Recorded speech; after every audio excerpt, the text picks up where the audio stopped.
Nous devons faire attention à ne pas accentuer le réchauffement climatique. Témoignage de Joe Biden sur le réchauffement climatique.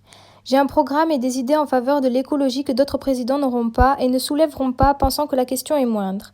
Mais il est évident que la question ne se pose pas. Il est impératif pour le bien de tous de ne pas faire impasse dessus. Passons maintenant au témoignage de Donald Trump à ce sujet. Je ne crois pas au changement climatique, a-t-il dit. Le concept de réchauffement climatique a été créé par les Chinois pour rendre l'industrie américaine non compétitive. Mick Mulvaney, responsable du budget parlant de la pollution du réchauffement climatique, a dit « Nous ne dépensons plus d'argent sur cela désormais. Nous considérons qu'il s'agit d'un gaspillage de votre argent. » Alléger les normes anti-pollution des voitures? Voilà ce que vous propose votre président. Cela ouvre la porte à l'augmentation de la pollution de l'air des émissions de CO2 liées au secteur automobile. Il propose aussi de réouvrir la chasse aux ours et aux loups dans les réserves naturelles protégées d'Alaska. Comme vous pourrez le voir, c'est un président très sensible à la protection de la biodiversité.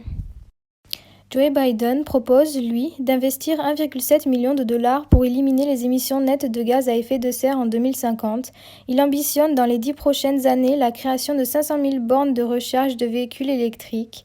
Il créerait une taxe carbone, alors que Trump, lui, s'y oppose, jugeant qu'elle pénalise les nantis. Mais ce n'est pas tout. Joe Biden refuserait toute nouvelle concession gazière ou pétrolière sur les terres fédérales et entend mettre fin aux subventions des énergies fossiles. Et qu'en est-il du Covid-19 ? En plus de démolir quasiment l'ensemble des politiques mises en place pour la protection de l'environnement, Trump est apparu comme un président très peu fiable quant aux questions de santé de notre pays survenues notamment lors de la crise sanitaire du Covid-19 à laquelle les États-Unis ont dû faire face. Nous nous étions préparés à la situation de pandémie de coronavirus aux États-Unis.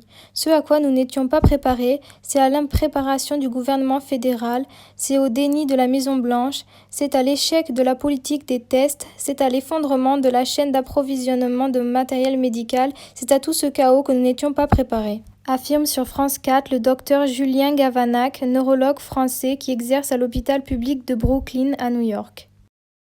En effet, votre président a d'abord minimisé et moqué la menace sanitaire pendant plusieurs semaines et même lorsque les États-Unis ont vu le nombre de personnes testées positives au Covid-19 et le nombre de morts doubler en 24 heures du 23 au 24 mars. Pour Trump, il n'était toujours pas utile de prendre des mesures efficaces pour limiter les conséquences de la perte des vies humaines causées par la pandémie. Donald Trump dit « Les démocrates ont politisé le coronavirus. Un de mes conseillers m'a dit « Monsieur le Président, ils ont essayé de vous avoir avec la Russie, ça n'a pas trop marché, ils n'ont pas réussi. Ils ont essayé la supercherie de l'impeachment.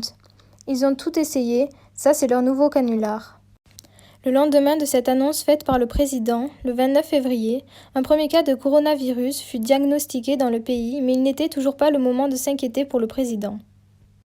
On peut le voir, celui-ci a toujours fait passer l'économie du pays avant nos vies, il n'écoute que lui-même sans prendre en considération l'avis d'experts de la santé, alors que ceux-ci avaient largement précautionné un confinement international afin d'indigner la pandémie.